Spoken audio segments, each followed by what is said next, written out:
समस्त praise the Lord. आसतु आज जीवंत प्रतिज्ञा युक्त वाक्य मान देखि जिबा जेसाया 41 तार 18 19 20।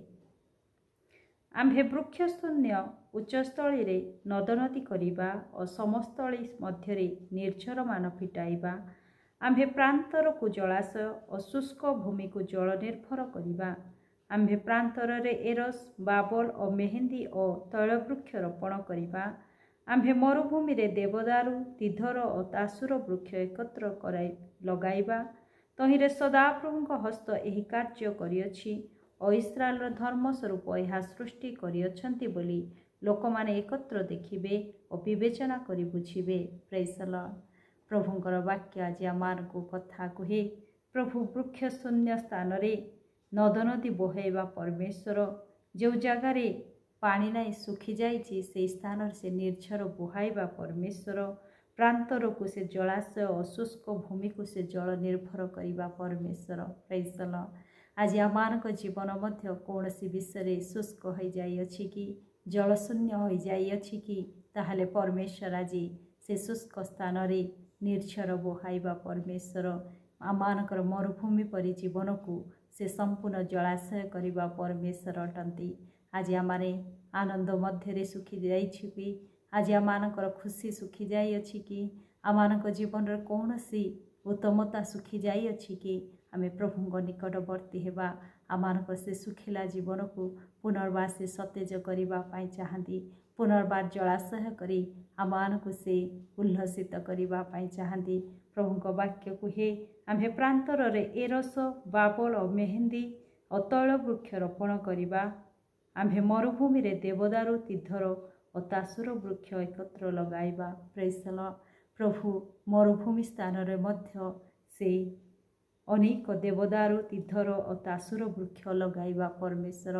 आज आमारकर शुष्क जीवन रे मरुभूमि तुल्य जीवन रे समस्त प्रकार से आनंदर वृक्ष को से रोपण करिबा पाई चाहती।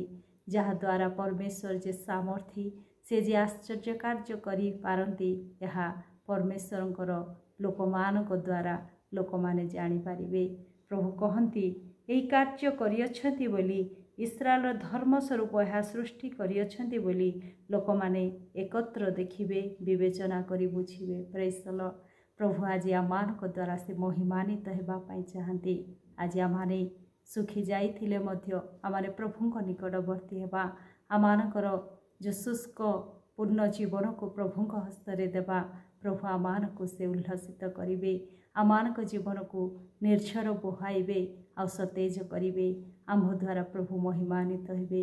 आम्भ द्वारा प्रभु अनेक लोकଙ୍କ जीवन रे तांकर आश्चर्य कार्य को प्रकाश करिबे। आसंतो परमेश्वरଙ୍କ वाक्य रे लिखा जाए तार मार्क 10:27 मध्य लिखा जाए जीशु से मान को एक दृष्टि चाहि कहिले यह मनुष्यर असाध्य किंतु ईश्वरंकर नुहे कारण ईश्वरंकर समस्त साध्य। Praise the Lord.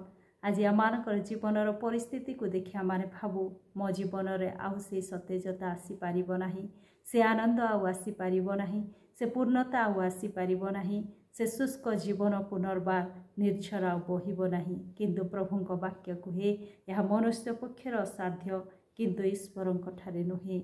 ईश्वरଙ୍କ ठारे समस्त विषय साध्य। Praise the Lord. प्रभुଙ୍କ द्वारा समस्त विषय साध्य अटे। आमे प्रभुଙ୍କ निकटवर्ती हेबा। प्रभु आम जीवन को से संपूर्ण सतेज करिबे संपूर्ण पूर्णता करिबे।